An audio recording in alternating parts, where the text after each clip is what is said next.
Recent గా ICC chairman గా జైషాను ఏకగ్రీవంగా ఎన్నుకోవడం జరిగింది భయ్యా.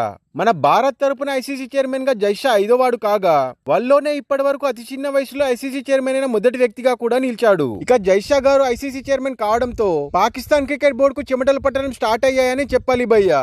ఎందుకంటే 2025 లో జరిగే ఛాంపియన్ ట్రోఫీ కోసం ఇండియా పాకిస్తాన్ వెళ్తుందనే నమ్మకం వాళ్ళలో గట్టిగా ఉండేది. మన టీమిండియా ఛాంపియన్ ట్రోఫీ ఆడేందుకు పాకిస్తాన్ రావాలని పాకిస్తాన్ క్రికెట్ బోర్డుతో పాటు పాకిస్తాన్ మాజీ ప్లేయర్స్ అండ్ అక్కడి ప్రజలు కూడా కోరుకుంటున్నారు. వాళ్ళు ఇంతలా ఇండియా పాకిస్తాన్ రావాలని కోరుకోవడం వెనుక చాలా స్వార్థమే ఉంది భయ్యా. అదేంటి అంటే ఇండియా కనుక పాకిస్తాన్ వెళ్తే ఇండియా మ్యాచెస్ చూసేందుకు వరల్డ్లోని అన్ని దేశాల నుండి క్రికెట్ ఫ్యాన్స్ వస్తారు. దీంతో పాకిస్తాన్ ఎకానమీ కొంచెం మెరుగుపడే ఛాన్స్ కూడా ఉంది. బట్ ఇప్పుడు రీసెంట్ గా జైషా ఐసీసీ చైర్మన్ కావడంతో పాకిస్తాన్ ఆశలన్నీ ఆవిరయ్యేలా ఉన్నాయి భయ్యా. ఒకవేళ ఇండియా కనుక ఛాంపియన్ ట్రోఫీ ఆడాల్సి వస్తే ఇండియాకు సంబంధించిన మ్యాచెస్ అన్ని దుబాయ్ లో జరిగే ఛాన్సెస్ ఉన్నట్లు తెలుస్తుంది. చూడాలి భయ్యా మరి జైషా ఐసీసీ చైర్మన్ కావడం వల్ల ఎలాంటి మార్పులు జరగబోతున్నాయో. సో ఫ్రెండ్స్, ఛాంపియన్ ట్రోఫీ కోసం ఇండియా పాకిస్తాన్ వెళ్లాలో లేదో మీ అభిప్రాయాన్ని కామెంట్ రూపంలో తెలపండి. ఇలాంటి మరిన్ని న్యూ అప్డేట్స్ కోసం మా ఛానల్ ని సబ్స్క్రైబ్ చేయండి.